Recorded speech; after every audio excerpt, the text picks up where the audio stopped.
Okay, this is skill code 21101, which is dividing integers. It's just like the multiplication, only it's division.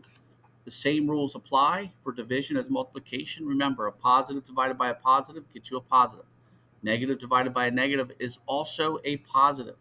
Anytime you have different signs and you perform the operation, you get a negative answer. Negative answer. Okay? I want to start with the one that's on the screen. It's a special case when you have a zero involved. Okay? You can either have 0 divided by a number that is always equal to 0. So any number, 0 divided by any number is equal to 0. It could look like this too as a fraction. 0 divided by -4. It is 0. However, the one on the screen shows -8 divided by 0. So here we have a number divided by a 0. There is a button right here that says undefined. Anytime you're dividing by a 0, it's undefined. We can't find the answer to that. Okay? So then there's two ways you'll see problems written like this. 8 divided by -2.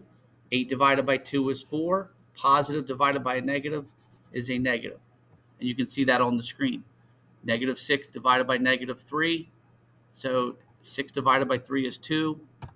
They're both negative. So a negative divided by a negative is a positive. So I would check it. The other way you might see them is as a fraction. So -54 divided by -6. Well, a negative divided by a negative is a positive. 54 divided by 6 is 9. So it's a positive 9.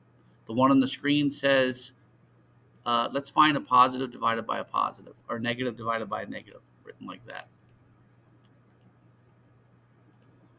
Flashing through these.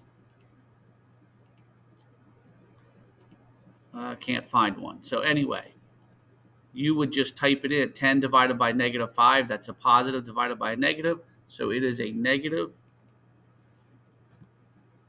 because 10 divided by 5 is 2. One's a negative, one's a positive, and check. Okay, that again is skill code 21101, dividing integers.